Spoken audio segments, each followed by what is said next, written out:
Feeling loose, you gotta get loosey with the goosey, you gotta get... I wish I had you guys' energy.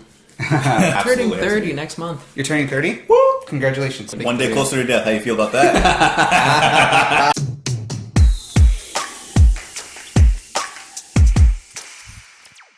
What's up, guys? Welcome back to JPMP. I'm Justin. I'm Manny. And I'm Brian. B.V. Cooper. We got a third guest today.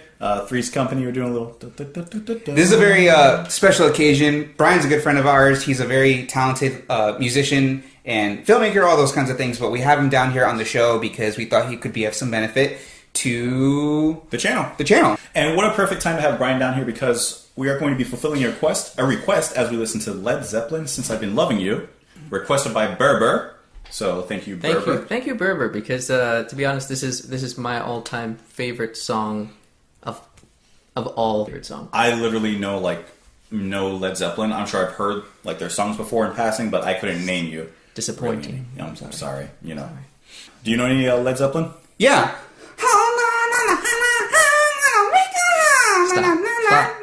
Stop. So we're going to be listening to the BBC Sessions version because Brian had recommended this to us. He was very adamant about us playing it. He's a super fan. I think that this version here on the BBC Sessions, which was live, it's recorded live, is in my opinion, listening, I've heard every single Led Zeppelin song out there and every track and every mixtape, whatever.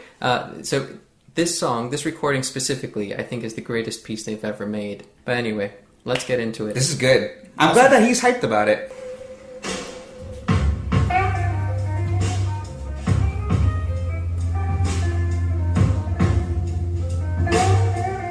Good build-up.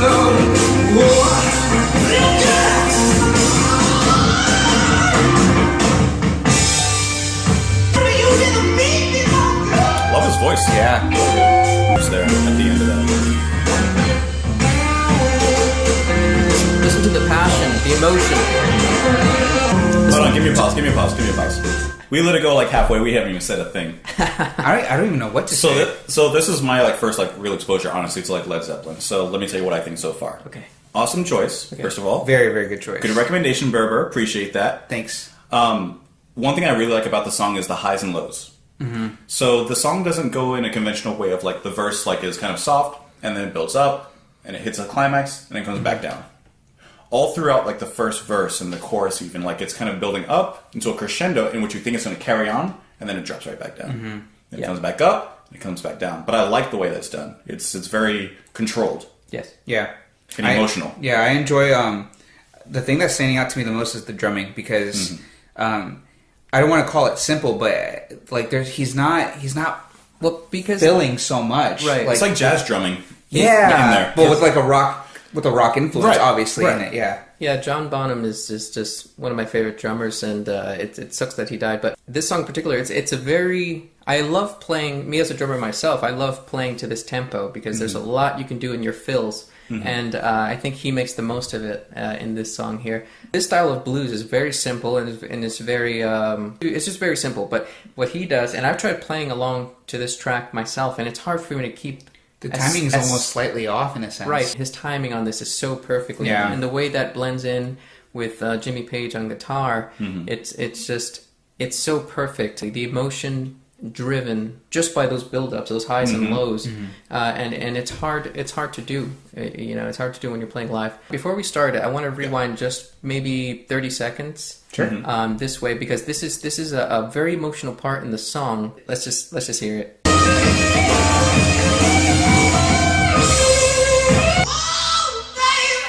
Yeah. Yeah.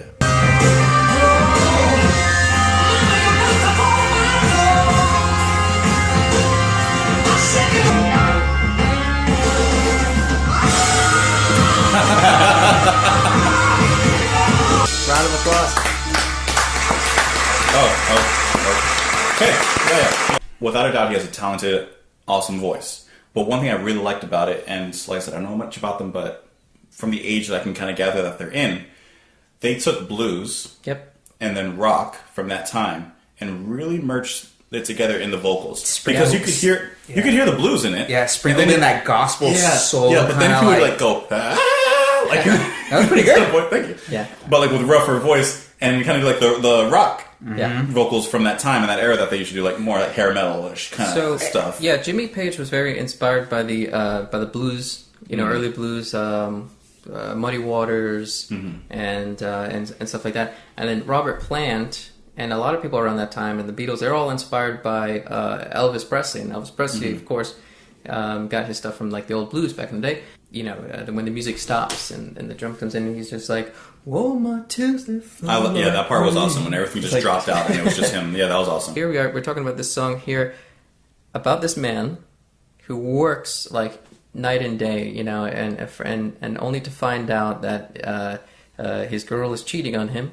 And there's a line in here where it says, "I open my front door, hear my back door slam." And it's just like, man. And so this entire song, it starts off almost like he's coming home and he finds out about it, and he's just like so passionate, like, I work so hard for you. Yeah. You know, I like the ending of it. Where he says, you must have found one of them newfangled backdoor men. Yeah. Said I've been crying, yeah, all my tears, they fell like rain. Don't you hear them falling? Don't you hear them falling? So there's a lot of modern music today that goes ahead and they repeat their lyrics like that. But it's delivered like in a stagnant kind of way, and I just feel like with this particular band, with Led Zeppelin, and the way he had delivered that message, like there was so much emotion in it. Oh yeah, and that's even though he was repeating a lyric, and they're not necessarily like breakout like lyrics or very cryptic or anything like that. They are, in your words, straightforward lyrics. But I mean, not only was there a story, but at the same time, it's his delivery of everything, and delivery was key when it comes to any song. Just the pacing of like where each instruments came in. That's what they're called. Yeah, where each instrument came in, how nothing was competing. Right. That's what it comes down to, I think. For me, this is one of their greatest pieces ever made. So I think this probably goes without saying, but Justin, where are you going to rate it? 4. 4. 4 out of 5. 5. 4 out of 5. Why? That's good. That's great. 4 out of 5 is great because everything in the song was solid. I really liked it. It's not particularly like drive me over the edge, but I thoroughly enjoyed it. Sometimes don't necessarily resonate. Yeah. Right. Yeah. But I really enjoyed it. Don't take the number like. Yeah. I hate it. For me, I'm thinking like a 4.5 because, I feel like I could get more into them because I enjoy blues, in those aspects of storytelling, and then just crazy delivery. Brian, You know my answer. 5 out of 5. 10 out of 5. Brian, thank you so much for joining us. Hey, man, it was fun. Appreciate this is a pleasure, man. Wow. If you liked Brian, sorry because he's not going to be here. If you didn't like him, it's only one episode. Yeah, bring him back. Bring him back. Let us know in the comments down below if you guys want Brian back. And we'll tag him and all his stuff down there below so you can check him out. Thank you guys so much for watching. If you guys have any more Led Zeppelin songs to recommend us, please drop them down in the comments below. We're down there. We'll have a conversation with you. We love having a conversation with you guys. Like, subscribe, and all that cool stuff you guys know what to do. You've watched YouTube before, and we will see you later. I'm getting faster and faster at that every time. Bye.